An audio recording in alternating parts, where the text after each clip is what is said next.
बुद्धिमान बहू। गंगा के तट पर एक सुंदर नगर था। उसमें एक व्यापारी परिवार सहित रहता था। उसके परिवार में व्यापारी पति पत्नी, उसका पुत्र और पुत्रवधू रहते थे। पुत्र का नाम अजीत सेन और पुत्रवधू का नाम शीलवती था। अजीत सेन व्यापार के सिलसिले में कई दिनों तक बाहर रहता था, जबकि पुत्रवधू घर पर सास ससुर की सेवा करती थी। पूरा परिवार सुखी और प्रसन्न रहता था। एक दिन शीलवती आधी रात के बाद खाली घड़ा लेकर बाहर गई और बहुत देर बाद लौटी। उसके ससुर ने उसे वापस लौटते देख लिया। उसे शीलवती के चरित्र पर शंका हुई। उसने सोचा कि बेटा बाहर गया हुआ है, ऐसे में बहू का यह आचरण आपत्तिजनक है। इससे मेरा कुल कलंकित हो जाएगा। इस चरित्रहीन बहू को घर में रखना ठीक नहीं है। उसने अपनी पत्नी से चर्चा की और बहू को पीहर छोड़ देने का निर्णय किया। अगले दिन ससुर शीलवती को रथ में बैठाकर स्वयं रथ हाँकते हुए उसके पीहर की ओर चल पड़ा। रास्ते में एक छोटी सी नदी मिली। ससुर ने बहू से कहा, तुम रथ से उतरकर जूते उतारकर नदी पार कर लो। किंतु शीलवती ने बिना जूते उतारे ही नदी पार कर ली। ससुर ने मन में सोचा कि यह दुष्चरित होने के साथ ही अवज्ञाकारी भी है। थोड़ा आगे जाने पर रास्ते के किनारे एक खेत मिला, जिसमें मूंग की फसल लहरा रही थी। ससुर ने किसान के भाग्य की प्रशंसा करते हुए कहा, कितनी सुंदर फसल है, इस बार तो किसान खूब लाभ कमाएगा।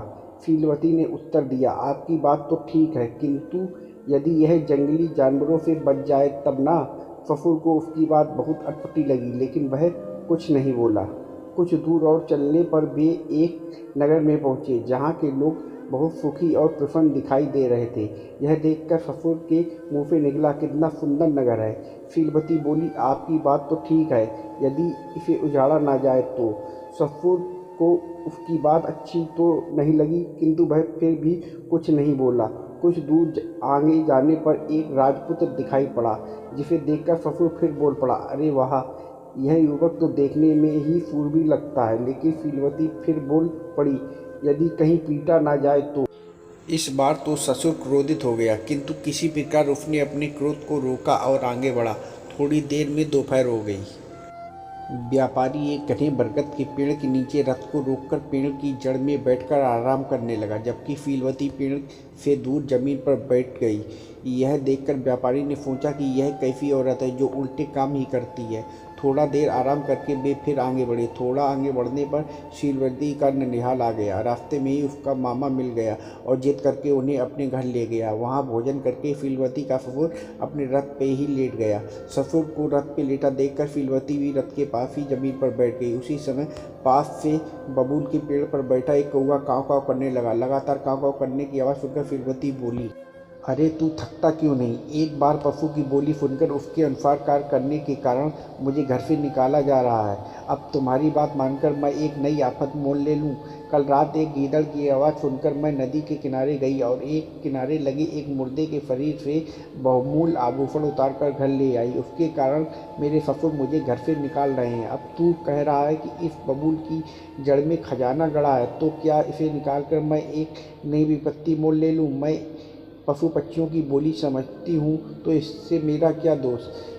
शीलवती का ससुर उसकी बात सुनकर आश्चर्यचकित हो गया। उसने बबूल की जड़ में खुदाई करके देखा तो उसे सचमुच खजाना मिल गया। वह बहुत प्रसन्न हुआ और बहू की बढ़ाई करने लगा और उसे लेकर वापस घर की ओर चल पड़ा। रास्ते में उसने पूछा कि तुम बरगद की छाया में क्यों नहीं बैठी? शीलवती ने उत्तर दिया, वृक्ष की जड़ में सर्प का भय रहता है, ऊपर से चिड़ियाँ भी बीट करती हैं, इसलिए वृक्ष की जड़ में दूर बैठना चाहिए। बुद्धिमानी है। ससुर उसके उत्तर से प्रसन्न हुआ। फिर उसने शूरवीर राजपुत्र के विषय में पूछा, जिसके उत्तर में शीलवती ने बताया कि वास्तविक शूरवीर वही होता है जो प्रथम प्रहार करता है। इसी प्रकार खुशहाल नगर के बारे में उसने कहा कि जिस प्रकार के लोग आगंतुक अतिथियों का स्वागत नहीं करते, वह वास्तव में आदर्श और खुशहाल नहीं होता है। अंत में ससुर ने जूते पहने नदी पार करने का कारण पूछा, जिसके जवाब में शीलवती ने कहा, नदी में विषैले जीव जंतुओं का भय होता है। इसके अलावा नदी में कंकड़ पत्थर होते हैं, इसलिए नदी तालाब को सदैव जूते पहनने ही पार करना चाहिए। शीलवती का ससुर उसकी बुद्धतापूर्ण बातें सुनकर अति प्रसन्न हुआ। उसके हृदय में शीलवती के लिए प्रेम और सम्मान बढ़ गया।